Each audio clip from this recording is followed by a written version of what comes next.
Entramos agora com fisiopatologia do intestino grosso.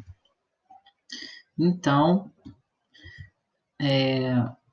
relembrando, né? A gente já falou bastante de intestino delgado, vamos relembrar agora o intestino grosso, né? A porção final digestória, né? Do nosso intestino, mede mais ou menos ali em torno de 1,5 m de comprimento e vai do íleo até o ânus, tá? Então, essa sequência aqui, ó, seco, o cólon ascendente com a flexura hepática, ou seja, mais próxima da parte pancreática e hepática, o colo transverso, a flexura esplênica, o cólon descendente, sigmoide, reto e o canal anal.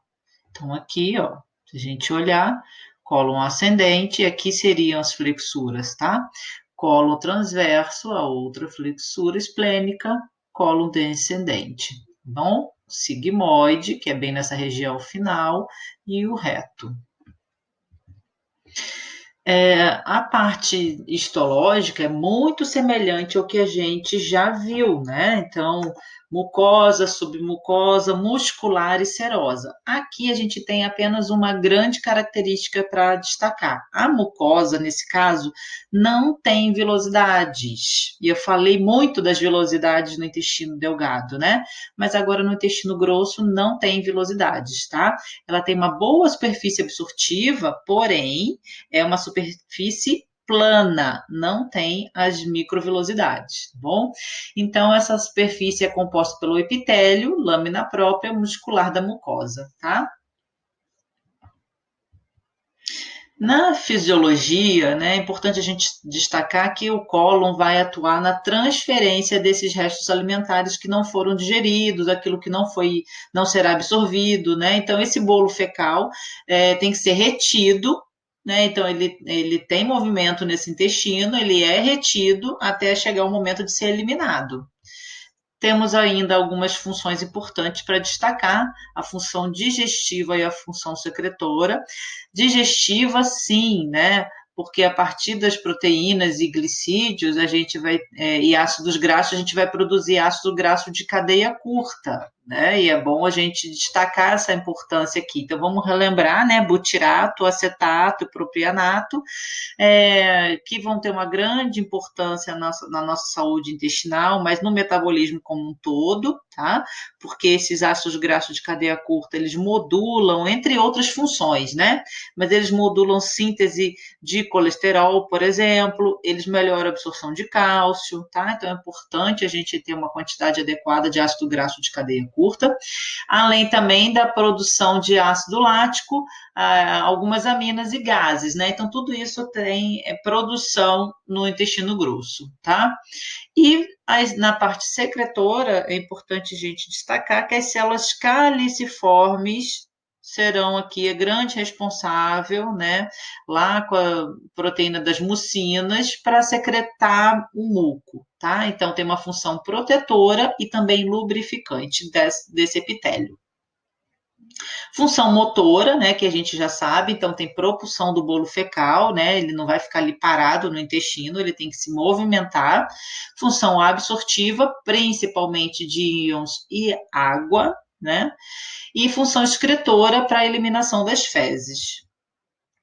Então, vamos falar um pouco agora de motilidade, né? Essa motilidade a gente sabe que ela não é igual todos os dias, né? Nós temos uma função intestinal que se modifica, né? Então, a motilidade ela é muito dependente da quantidade do que você come, mas também principalmente da qualidade do que você come, né? Então, a qualidade da dieta vai importar muito, né?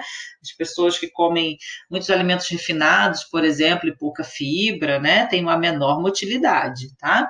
A ingestão hídrica, né, que é muito importante, a gente sabe, então não adianta a pessoa se entupir de fibra, comer chia, linhaça, né, comer tudo integral, mas não beber água, né, então ela vai ter formação do bolo fecal, mas não vai ter consistência, né, para moldar essas fezes e ser eliminado, tá? A parte emocional também, né, o estresse, então tanto pode soltar quanto prender, né, aumentar ou diminuir essa motilidade intestinal, né? Às vezes algumas pessoas quando tem uma notícia ruim, alguma coisa assim, né? Um problema familiar, tá? Então, às vezes, você pode ter alteração nessa motilidade por estresse. A atividade física, ela melhora a motilidade intestinal, porque também você trabalha essa musculatura, tá? Então, aumenta a motilidade, e o uso dos medicamentos, que normalmente piora a motilidade intestinal. Então, normalmente retarda a motilidade, tá? A não ser que sejam drogas para aumentar, né? Laxativas, tá? Então, vamos falar agora de constipação intestinal, também conhecido como obstipação, né? Esse termo já é um pouco mais antigo. Mas a constipação, ela não é uma doença, né? E sim, ela é um sintoma, tá? Então, a pessoa desenvolve isso como um quadro relacionado com alguma outra coisa que a gente precisa investigar.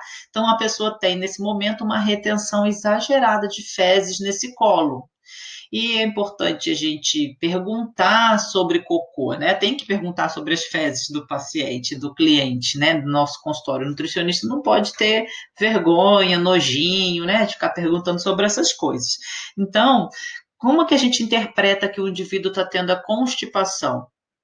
A gente pergunta também pela consistência dessas fezes. Então, às vezes, as pessoas não fazem né, não evacuam todos os dias, né, não fazem cocô todos os dias, mas ela faz dia sim, dia não, por exemplo. Mas a pessoa não tem dificuldade para evacuar, né? Então são fezes pastosas, sem dificuldade, sem dor, tá? Então isso não quer dizer que é constipado, não. Mas quando a pessoa tem uma sensação de esvaziamento incompleto desse intestino, você sente que você ainda não fez tudo que precisava fazer, ou tem fezes muito endurecidas, ou tem fezes em pequenos volumes, né, pequenininho, que a gente falava, né, que são fezes redondinhas de cabrito, né?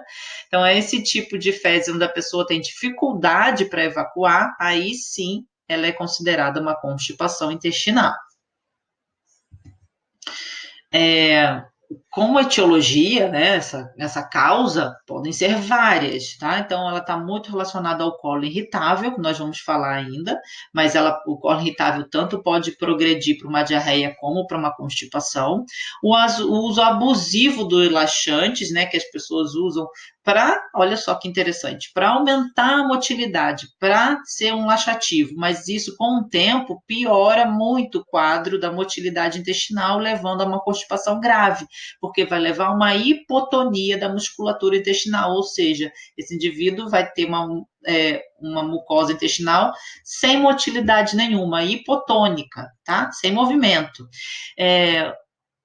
Aí a pessoa usa esses 46, almendaprado, chá de sene, que é muito conhecido, tá? Todos esses são irritantes de mucosa, tá? Todos esses laxativos são irritantes de mucosa. Então ele fica irritando, ferindo aquela mucosa e a pessoa só evacua porque está com uma mucosa extremamente irritada, debilitada. Então é bem ruim para o intestino e a pessoa só evacua de forma viciada, né? Só evacua se utilizar. Então, a ideia é retirar esse tipo de estímulo, né, para a evacuação e a pessoa restabelecer a motilidade de forma natural, tá?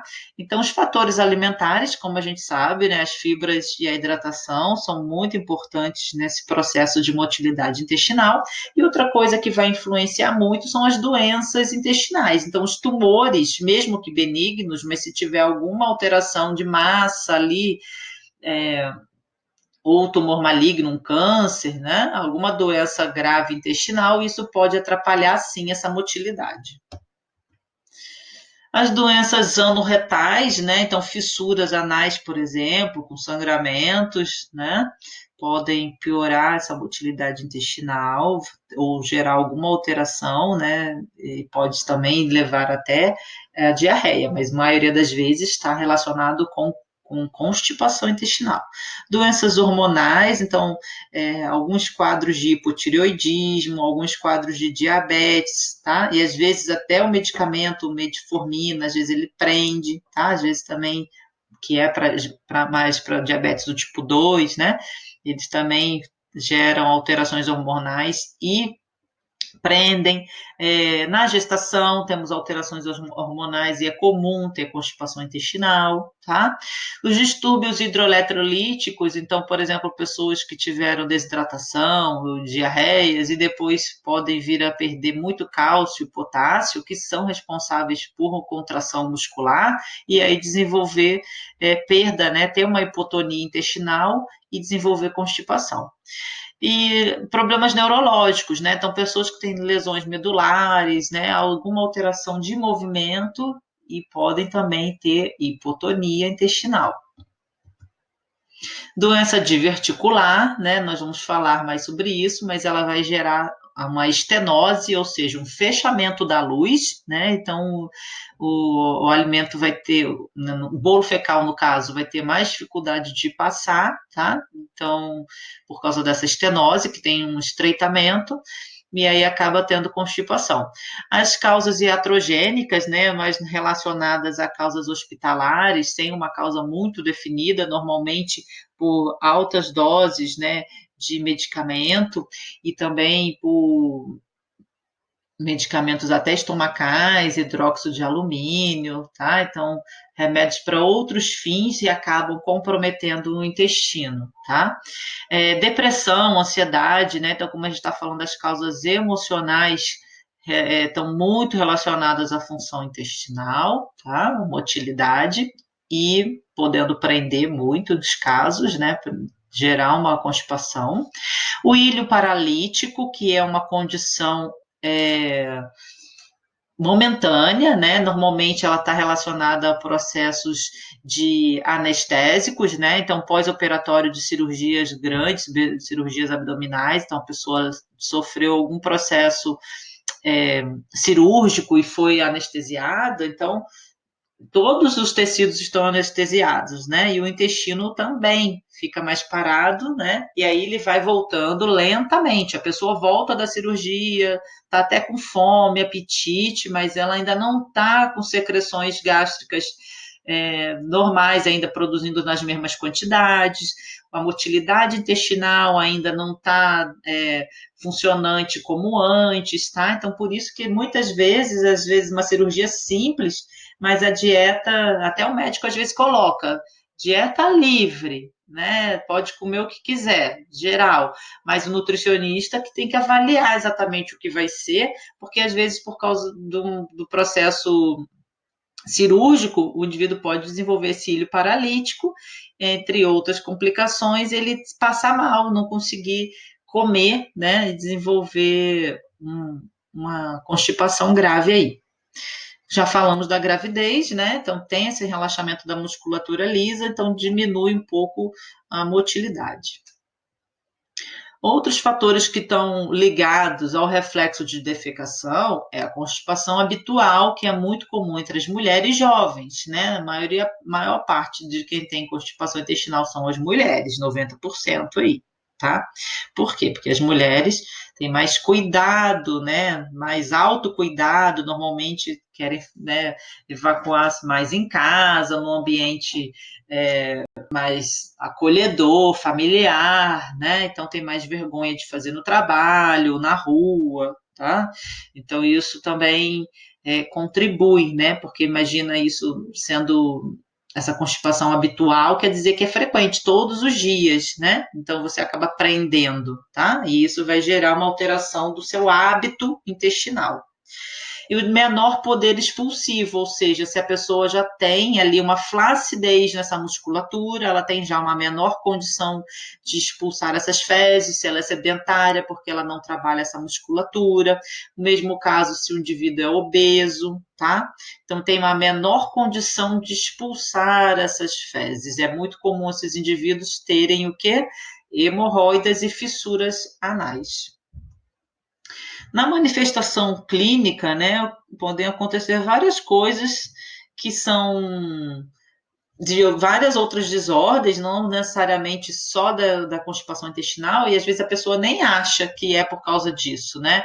Como, por exemplo, sonolência, cefaleia, irritabilidade, tá? Então, isso vai acontecer com as pessoas que têm constipação crônica, principalmente que passam aí de 5, 7 dias, 10 dias, tá?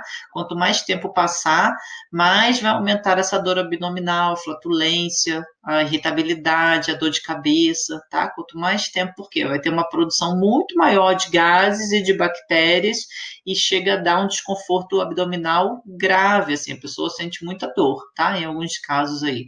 E pode também ser a pessoa assintomática não perceber muito isso, se não for assim de um quadro tão crônico de tantos dias.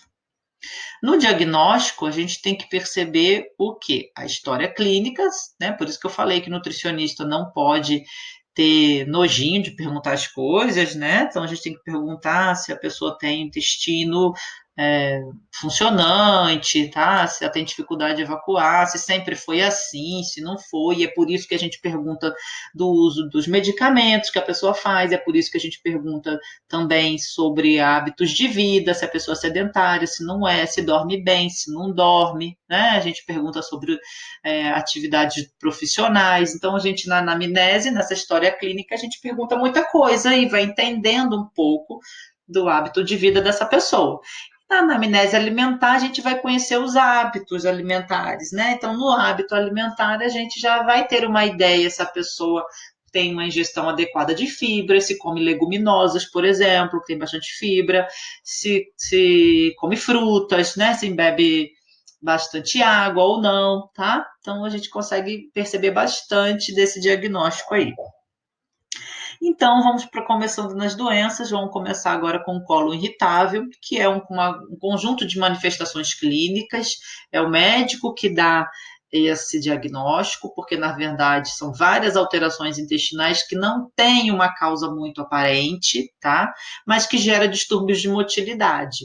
Então, são mais indivíduos susceptíveis, né? Então, normalmente pessoas que ou já tiveram alergias ou intolerâncias alimentares com outras questões, tá? Então é possível que sejam pessoas que já sejam celíacas, é possível que sejam pessoas que já desenvolveram é, intolerância à lactose, por exemplo, tá?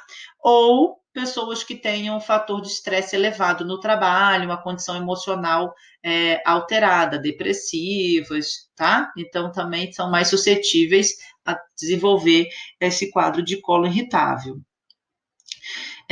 Nessa manifestação clínica, a dor abdominal é maior, né? Tem bastante dor e náusea, tá? Então acaba tendo muita distensão e essa pessoa normalmente vai identificar com quais são os alimentos, mas o nutricionista tem que ajudar nisso. Então, às vezes, a gente retira e observa, retira o alimento, depois coloca de volta para a gente identificar se esses sintomas vão aparecer mais ou não, né? Então, a pirose, que é aquela sensação de queimação retroesternal, né?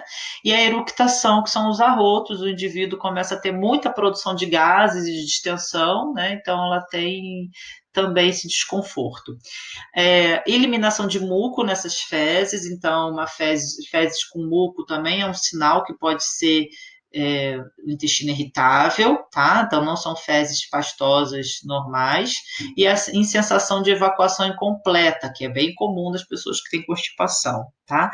E isso pode piorar com a ingestão de alguns alimentos, principalmente muito condimentados e gordurosos, tá? Então, coisas muito apimentadas, ou feijoadas, tipo comida mexicana, ou pizza com calabresa, né? Que são embutidos, tá? Então, normalmente alimentos muito industrializados, ultraprocessados, vão piorar esse quadro. Vamos interromper aqui na retocolite ulcerativa, para depois a gente dar continuidade a partir daqui.